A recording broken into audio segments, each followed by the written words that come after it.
अस्सलामुअलैकुम। मुस्लिम लीग नून की एक और गीदड़ भभकी। आर्मी चीफ की मिन्नतें करने से काम ना बना तो पाक फौज और हुकूमत के खिलाफ बुड़बुड़ाने लगे। कौमी राज खोलने का सिलसिला शुरू कर दिया गया। साबिक स्पीकर कौमी असम्बली अय्याज सादिक ने अभिनंदन के हवाले से मुतनाज़िया बयान देकर एक नया पेंडोरा बॉक्स खोल दिया। अय्याज सादिक ने कौमी असम्बली में मुतनाज़िया तकरीर करके नवाज शरीफ के बयानिए को आगे बढ़ाने की कोशिश की, जिसे न सिर्फ सियासतदानों और अवाम बल्कि सियासी तज्जियाकारों और सीनियर सहाफ़ियों ने भी नापसंद करार दे दिया। साबिक वज़ीर आज़म नवाज शरीफ की इलाज के लिए लंदन रवानगी से लीगी रहनुमाओं को कितनी तकलीफ पहुंची और उनके खिलाफ एहतसाब के अमल को सबको कितना दुख है, वो इनके बयानात से जाहिर होना शुरू हो गया है। नवाज शरीफ अगर आज जिला वतनी की जिंदगी गुजार रहे हैं और अगर वो अदालतों के इश्तिहारी हैं, तो इसमें तहरीक इंसाफ या पाक फौज का कोई कसूर नहीं, बल्कि उनके खिलाफ मुकदमात चल रहे हैं, जिस वजह से वो परेशान होकर मुल्क से भागे। और जब उन्होंने महसूस किया कि तमाम तर कोशिशों के बावजूद एहतसाब का अमल रुक नहीं रहा, तो APC में हुकूमत को छोड़कर पाक फौज को ही बराह रास्त मुखातिब कर डाला और फिर गुजरावाला जलसे में बाकी कसर निकाल दी और आर्मी चीफ को बराह रास्त मुखातिब करके धमकियां दी, जिस पर पाक फौज की तरफ से तो कोई रद्द-ए-अमल नहीं आया। अलबत्ता फौज की खामोशी भी एक रद्द-ए-अमल थी, जिस पर नवाज शरीफ को उनके नाअहल मुशीरों ने खरी खरी सुना दी और फौज पर चढ़ाई से रोका। लेकिन वीडियो में आगे बढ़ने से पहले आपसे गुजारिश है कि अगर आपने अभी तक हमारा चैनल अपनी दुनिया TV सब्सक्राइब नहीं किया है तो अभी सब्सक्राइब करें, साथ में बेल आइकॉन को जरूर प्रेस करें ताकि लेटेस्ट अपलोड होने वाली हमारी वीडियोस का नोटिफिकेशन आपको बर वक्त मिलता रहे। वीडियो को लाइक करें, शेयर करें अपने दोस्तों के साथ और कमेंट बॉक्स में अपनी राय का इजहार जरूर करें। दोस्तों, मामला कराची जलसे से होता हुआ कोयटा जलसे तक पहुंचा और दोनों मौके पर नवाज शरीफ ने फौज के खिलाफ आग उगलने का सिलसिला कम कर दिया। शायद उनको समझ आ गई या उनके मुशीरों ने उनको हाथ हौला रखने का कहा। बादियाज़ा नवाज शरीफ के अहम रहनुमाओं की तरफ से एस्टेब्लिशमेंट से राब्तों का इंकशाफ हुआ, जिस पर नवाज शरीफ नाराज हुए। ताहम इन रहनुमाओं ने शहबाज शरीफ से मिलकर कोई दरमियानी रास्ता निकालने की कोशिश की और डील की कोशिश करते रहे। ताहम पाक फौज की तरफ से कोई रिस्पांस ना दिया गया, जबकि इन रहनुमाओं से नवाज शरीफ अलग नाराज हो गए। अब सियासी सूरत हाल तेजी से तब्दील होती जा रही है। साबिक स्पीकर कौमी असम्बली अय्याज सादिक और दीगर रहनुमाओं ने अभिनंदन की गिरफ्तारी और रिहाई पर भारत नवाज बयानिया देकर पाक फौज पर कीचड़ उछालना शुरू कर दिया है। उनका कहना था कि अभिनंदन को भारत वापस भेजने पर हुकूमत ने घुटने टेक दिए। शाह महमूद पसीने में शराबूर थे और उनकी टांगें कांप रही थीं।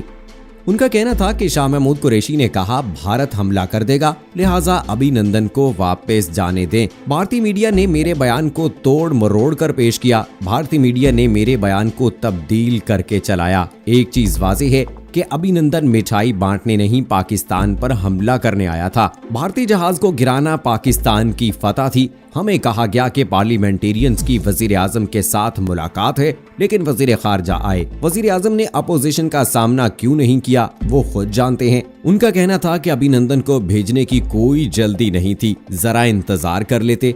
अभिनंदन को भारत के हवाले करने का फैसला गलत था, जबकि वजीर खारजा मखदूम शाह महमूद कुरैशी ने साबिक स्पीकर कौमी असम्बली अय्याज सादिक की जानिब पार्लियामेंट में दिए गए बयान पर रद्द-ए-अमल का इजहार करते हुए कहा कि अय्याज सादिक से ऐसी बात की तवक्को नहीं करता। अय्याज सादिक ने जो मौक़िफ़ बयान किया वो हकीकत के बरअक्स है। उन्होंने कहा कि इंटेलिजेंस मालूमात पर पार्लिमान को एतमाद में लिया था। इंटेलिजेंस मालूमात में अभिनंदन का जिक्र नहीं था। सियासी मकासद के लिए ऐसी गैर जिम्मेदाराना गुफ्तगू की जा रही है। जिम्मेदार लोग गैर जिम्मेदाराना गुफ्तगू कर रहे हैं, जिस पर हैरानी है। अपोजिशन ICJ का फैसला पढ़ ले और पाकिस्तान का मौक़िफ़ भी पढ़ लिया जाए। ये लोग कुलभूषण के मामले पर भी गुमराह कर रहे हैं, अभिनंदन के मामले पर ये कौम को गुमराह कर रहे हैं। दोस्तों, मुस्लिम लीग नून के बयानिए को मुल्क भर की सीनियर सहाफ़ी बरादरी और तज्जियाकारों ने भी नापसंद किया है। सीनियर सहाफ़ी रऊफ क्लासरा का कहना है कि जब 27 फरवरी को भारतीय पायलट अभिनंदन को पकड़ा गया था तो दोनों ममालिक में अलग तरह की फिजा थी। पाकिस्तानी अवाम इस बात पर बहुत खुश थी कि भारतीय पायलट को पकड़ लिया गया। मैंने उस वक्त ही कह दिया था कि पूरी दुनिया देख चुकी है कि पाकिस्तान ने हदूद की खिलाफ वर्जी करने पर भारतीय पायलट को पकड़ लिया, जो कि मोदी सरकार की एक बहुत बड़ी नाकामी थी। क्योंकि पूरी दुनिया में भारत की बेइज्जती हो चुकी है, लिहाजा अब अभिनंदन को रिहा किया जाना चाहिए। मैंने ये बात उस वक्त की जब कोई भी भारतीय पायलट को रिहा करने की बात नहीं कर रहा था, लेकिन अगर हम ऐसा ना करते तो इसका नुकसान होता। भारतीय अवाम में शदीद गम और गुस्सा पाया जा रहा था, लिहाजा भारत कोई बड़ा कदम उठा सकता था। एक बड़ी जंग से बचने के लिए भारत को फेस सेविंग देना जरूरी थी। उनका मजीद कहना था कि अब ये बातें सामने आ रही हैं कि भारतीय पायलट को रिहा करने से पहले आर्मी चीफ की अपोजिशन रहनुमाओं से मुलाकातें हुई। मेरी अपोजिशन से शिकायत है कि अगर आपको इस फैसले पर एतराज था तो उस वक्त बात करते। अब आप कैसे कौमी असेंबली में खड़े होकर कह सकते हैं कि अभिनंदन को क्यों रिहा किया गया? ये इंतहाई शर्मनाक बात है। अब अगर इनकी आर्मी चीफ और DGISI से लड़ाई चल रही है और मिन्नतें करने का कोई नतीजा नहीं निकला तो कौमी राजों से पर्दा उठाना शुरू कर दिया। दोस्तों, सीनियर तज्जिया निगार चौधरी गुलाम हुसैन कहते हैं कि मुस्लिम लीग नून की तरफ से इस वक्त इदारों के दरमियान बातचीत की बातें करने वाले लोग समझते हैं कि अगर उनकी जमात साबिक वजीर आजम नवाज शरीफ और उनकी साहबजादी मरियम नवाज का बयानिया लेकर आगे बढ़ी तो मुस्लिम लीग नून 3 हिस्सों में तकसीम हो जाएगी। मुस्लिम लीग नून का ख्याल है कि अगर मौजूदा हुकूमत ढांचे को ना गिराया गया और हुकूमत अपनी मुद्दत पूरी करने में कामयाब हो गई, महंगाई पर काबू पाने के बाद अवामी हिमायत भी हासिल करने में कामयाब हो जाए तो अगले इलेक्शन में उनको हराना नामुमकिन हो जाएगा। और अगर फौज की मौजूदा क़यादत का तसलसल बरकरार रहा तो हमें साजिशों और अपने गैर मुल्की आकाओं की मदद से बनाए गए हर मंसूबे में नाकामी होगी। क्योंकि पाकिस्तान के अवाम इमरान खान को बेशक बुरा भला कह सकते हैं, लेकिन वो पाकिस्तान, इसकी फौज और नजरिए के खिलाफ एक लफ्ज सुनने को तैयार नहीं। जिसके बाद वोट तो दूर की बात है, बल्कि उन्हें हर गली और मोहल्ले में बहुत शदीद अवामी रद्दे अमल का सामना करना पड़ेगा, जिसकी बिना पर उनका घरों से निकलना भी मुश्किल हो जाएगा। दूसरी तरफ साबिक वजीर आजम नवाज शरीफ बयानिया आगे ना बढ़ाने पर नाला हो गए। उन्हें ये बातें परेशान कर रही हैं कि मेरा बयानिया पाकिस्तान में मौजूद क़यादत क्यों नहीं अपना रही, नून लीग नवाज शरीफ के बयानिए को आगे लेकर क्यों नहीं जा रही। दोस्तों, सीनियर सहाफ़ी समी इब्राहिम का कहना था कि कौमी असम्बली इजलास के दौरान अभिनंदन के हवाले से जो कुछ हुआ उसका मकसद फौज की वजीर आजम इमरान खान से लड़ाई करवाना था। मुस्लिम लीग नून के अरकान ने कौमी असम्बली में कहा कि अवाम और मीडिया अभिनंदन के बारे में सवाल कर रहे हैं, हालांकि वो तो पाकिस्तान की फौज ने बहादुरी के साथ भारतीय जहाज गिराया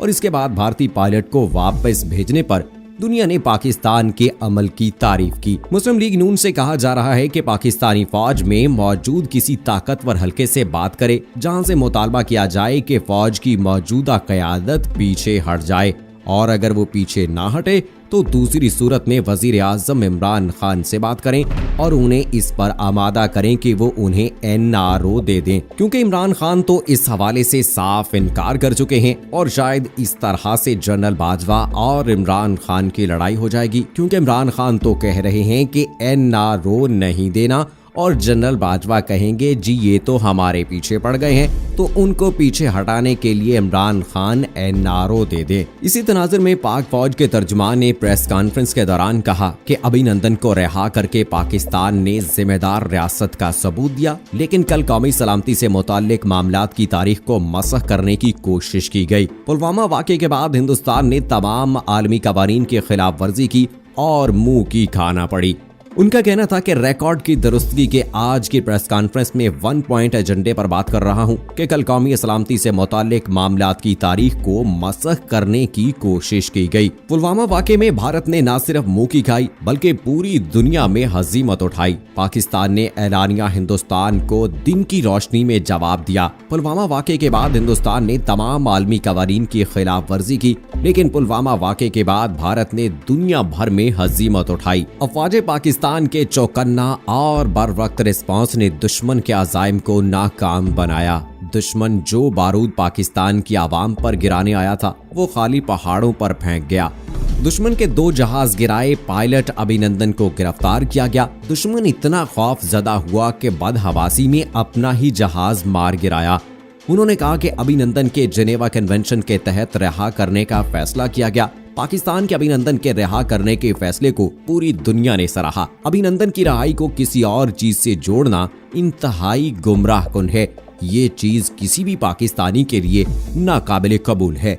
दोस्तों, अब हम चलते हैं अहम खबर की तरफ। मुल्की और सियासी सूरत हाल के हवाले से वजीर आजम इमरान खान और आर्मी चीफ जनरल बाजवा की मुलाकात हुई है। वजीर आजम हाउस की तरफ से जारी तफसीलात के मुताबिक अस्करी और सिविल क़यादत के माबैन होने वाली मुलाकात में पाक फौज के पेशावराना अमूर पर तबादला ख्याल किया गया। इसके अलावा हालिया दहशतगर्दी के वाकयात पर भी बातचीत की गई। बताया गया है कि army chief general Qamar Javed Bajwa और वजीर आजम इमरान खान की मुलाकात में दाखिली सलामती और सिक्योरिटी अमूर पर भी तबादला ख्याल किया गया। वजीर आजम इमरान खान ने वतन अजीज के लिए जानों का नजराना पेश करने वाले जवानों को खराजे तहसीन पेश किया और कहा कि पूरी कौम दहशतगर्दी और दुश्मनों के खिलाफ मुत्तहिद है। दोस्तों, ये थी अब तक की लेटेस्ट अपडेट्स। मुझे अगली वीडियो तक इजाजत दीजिए। फी अमानिल्लाह।